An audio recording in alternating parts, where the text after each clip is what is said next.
So Judas, procuring a band of soldiers and some officers from the chief priests and the Pharisees, went there with lanterns and torches and weapons. Then Jesus, knowing all that was to befall him, came forward and said to them, "Whom do you seek?" They answered him, Jesus of Nazareth, Jesus of Nazareth.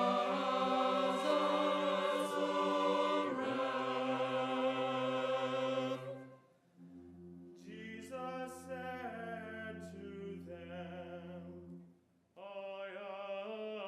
am he." Judas, who betrayed him, was standing with them. He said to them, I am he. They drew back and fell to the ground. Again he asked them, "Whom do you seek?" and they said, Jesus of Nazareth, Jesus of Nazareth.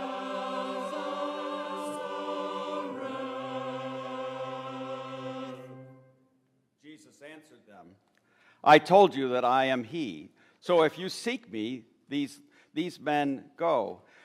This was to fulfill the word which he had spoken. Of those whom thou gavest me that lost not one. Then Simon Peter, having a sword, drew it and struck at the high priest's slave and cut off his right ear. The slave's man was Malchus. Jesus said to Peter, "Put your sword into its sheath. Shall I not drink the cup which the Father has given me?" So the band of soldiers and their captain and the officers of the Jews seized Jesus and bound him. First they led him to Annas, for he was the father-in-law of Caiaphas, who was the high priest this year. It was Caiaphas who had given counsel to the Jews that it was expedient that one man should die for the people. Simon Peter followed Jesus, and so did another disciple. As this disciple was known to the high priest, he entered the court of the high priest along with Jesus, while Peter stood outside of the door. So the other disciple who was known to the high priest went out and spoke to the maid who kept the door and brought Peter in. The maid who kept the door said to Peter, "Are not you also one of this man's disciples?" And Peter answered, "I am not." For the servants and officers had made a charcoal fire because it was cold, and they were standing and warming themselves, and Peter was also with them, standing and warming himself. The high priest then questioned Jesus about his disciples and his teaching, and Jesus answered them, "I have spoken openly to the world. I have always taught in synagogues and in the temple, where all Jews come together.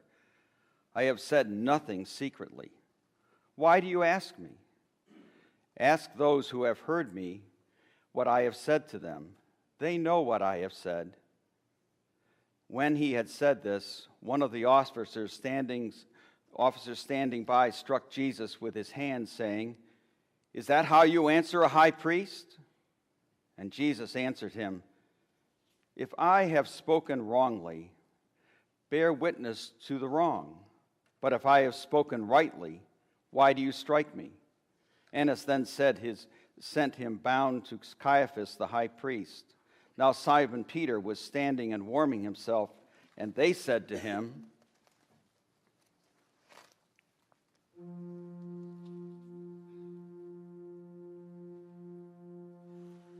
Are not you also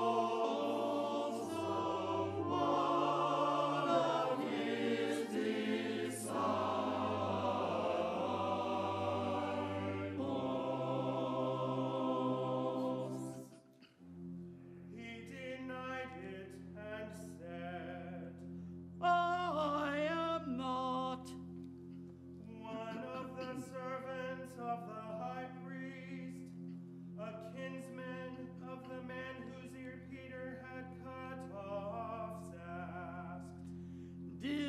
I not see you in the garden with him?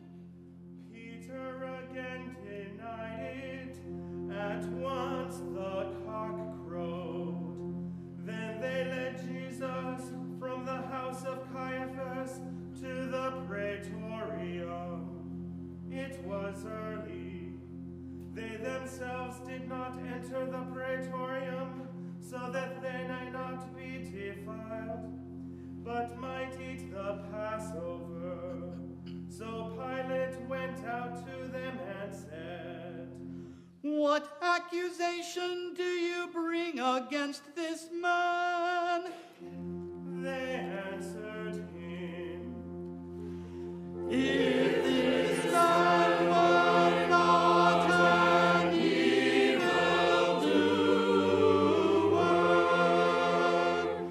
we would not have handed him over to you.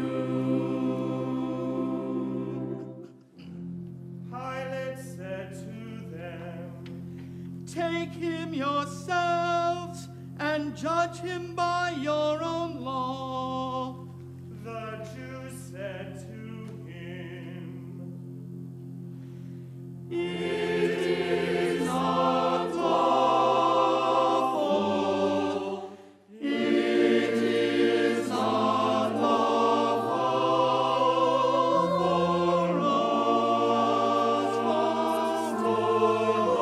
for us to put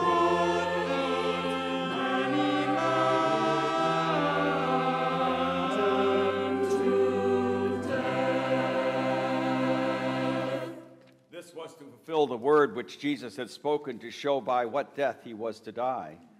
Pilate entered the praetorium again and called Jesus and said to him, Are you the king of the Jews? Jesus answered him, Do you say this of your own accord, or did others say it to you about me? Pilate answered, Am I a Jew? Your own nation and the chief priests have handed you over to me. What have you done? And Jesus answered him, My kinship is not of this world. If my kinship were of this world, my servants would fight, that I might not be handed over to the Jews. But my kingship is not of this world. Pilate said to him, So are you a king? Jesus answered him, You say that I am a king. For this I was born, and for this I have come into the world, to bear witness to the truth. Everyone who is of the truth hears my voice. Pilate said to him, What is the truth? After he said this, he went out to the Jews again and told them, I find no crime in him, but you have a custom that I should release one man for you at the Passover time. Will you have me release for you the King of the Jews? They cried out again.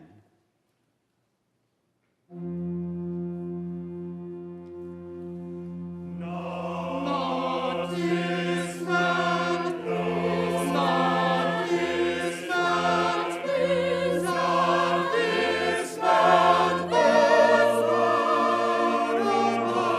Barabbas, but Barabbas, but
said to them, Behold, I am bringing him up to you, that you may know that I find no crime in him.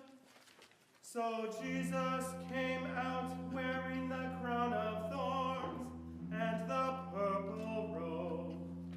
Pilate said to them, Here is the man. When the chief priests and the officers saw him, they cried out, Crucify him, crucify him, crucify him,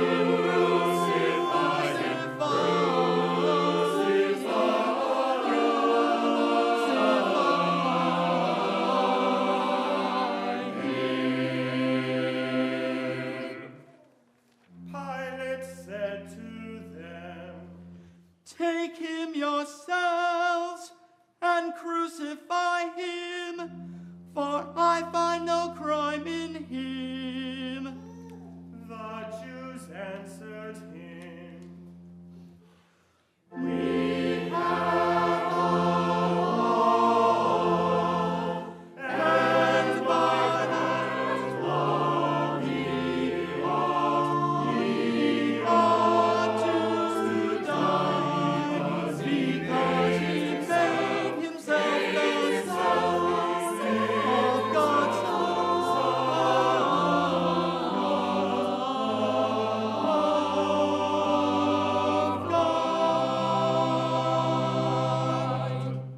When Pilate heard these words, he was even more afraid.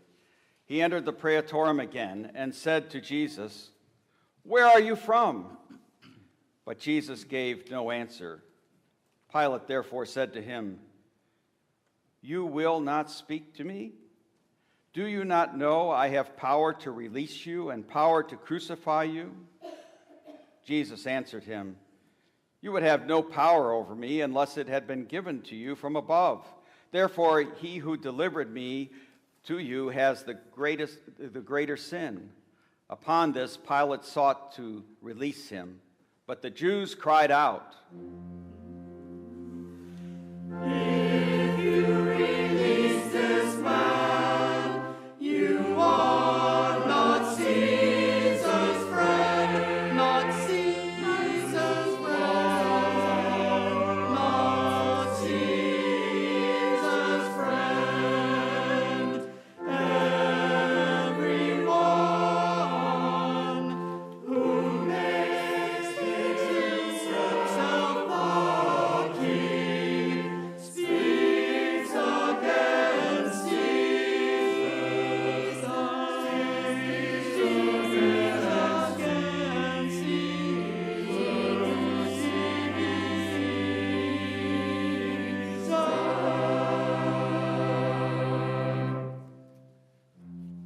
When Pilate heard these words, he brought Jesus out and sat down on the judgment seat at a place called the Pavement, and in Hebrew Gabbatha. Now it was the day of preparation for the Passover. It was about the 6th hour. He said to the Jews, Here is your king. they cried out, Away,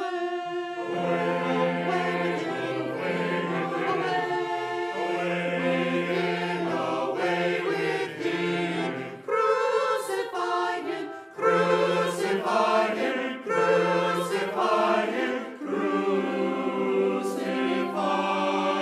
him. Pilate said to them, Shall I crucify your king? the chief priests answered, We have no king, none but Caesar, no king but Caesar, no king but Caesar.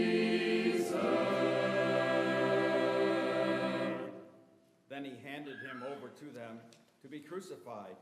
So they took Jesus, and he went out bearing his own cross to the place called the Skull, which is called in Hebrew Golgotha. There they crucified him, and with him 2 others, one on either side, Jesus between them. Pilate also wrote a title and put it on the cross. It read, "Jesus of Nazareth, the King of the Jews." Many of the Jews read this title, for the place where Jesus was crucified was near the city, and it was written in Hebrew, in Latin, and in Greek. The chief priests of the Jews then said to Pilate, Do not write the King of the Jews, but this man said, I am the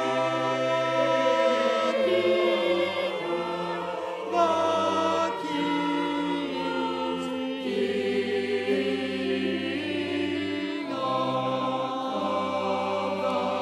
the Jews.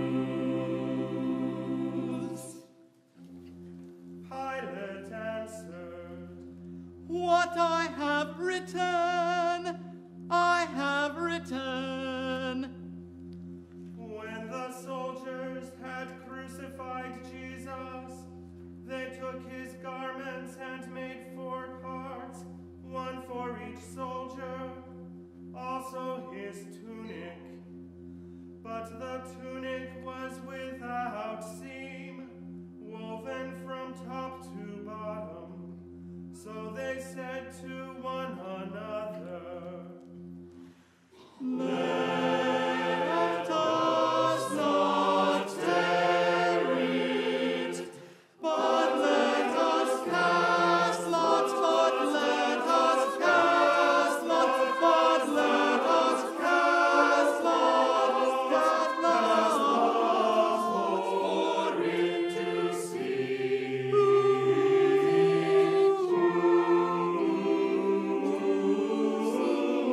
it shall be.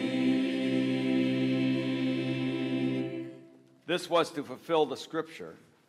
They parted my garments among them, and for my clothing they cast lots. So the soldiers did this.